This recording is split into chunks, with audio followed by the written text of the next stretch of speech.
I don't know if any of you are familiar. Obviously, we just finished the Ohio State Fair. That's one not on here. That's a big event both for the Beef Council and the Cattlemen's Association.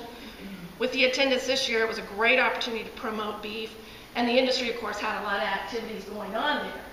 But another big event we do at the State Fairgrounds that about 30,000 people attend each year is our Ohio Beef Expo in March. And you can see some of the other things. I think this is turnaround fair play. I've had Rick and Bonnie come and speak to our events in the past. So this only works out as fair that I get the opportunity to do this. But what I want to talk about a little bit is just some of the things maybe that you aren't maybe aware of in terms of if you think about beef. You can kind of look at the slide. What percentage of beef muscle cuts sold at the grocery store qualify as lean? And it might surprise you to know that that's actually 67% of the cuts that are sold there. Now, what does lean mean? Lean is actually a government definition. That means 10 grams total fat. You can see that if you can read it down there at the bottom.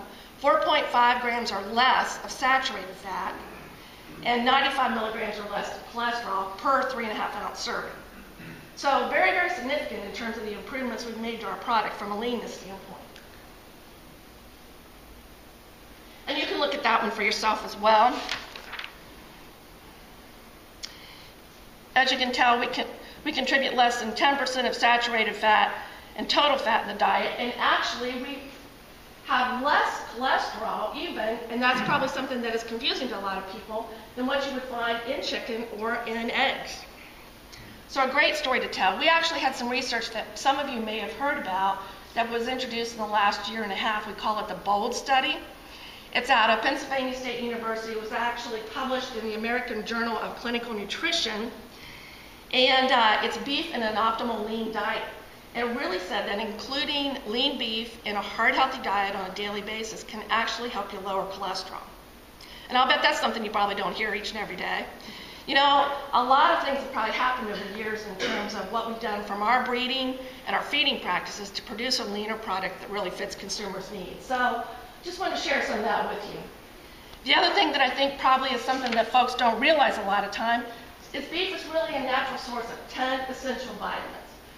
Great source of protein, and we'll really talk a lot about the important role that protein plays in the diet. And when I mentioned those lean cuts, there's actually 29 lean cuts.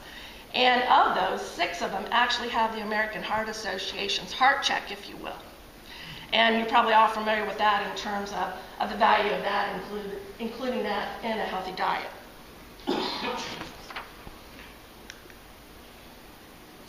And you can kind of see there, we're talking about those nutrients. 10% of the calories in a 2,000 calorie diet is really what beef actually contributes, and it supplies more than 10% of the daily value of 10 essential nutrients. So that's kind of a mouthful. That's what we're really talking about in terms of those nutrients. And you can kind of look at that list there. I have to use my cheat sheet to make sure I tell you right. But of those, and we're talking about in a 3-ounce serving, protein, zinc, vitamin B12, selenium, and phosphorus are all an excellent source of those nutrients, which means that they provide at least 20% of the daily value. The rest of them are a good source, meaning they provide at least 10% of the daily value. So again, some information that maybe you might not have been aware of. And we've touched on the role of protein. You can kind of see there in terms of managing weight, boosting immunity, brain development, and essential for certainly energy and metabolism, making sure that it helps you fuel you to get through your day.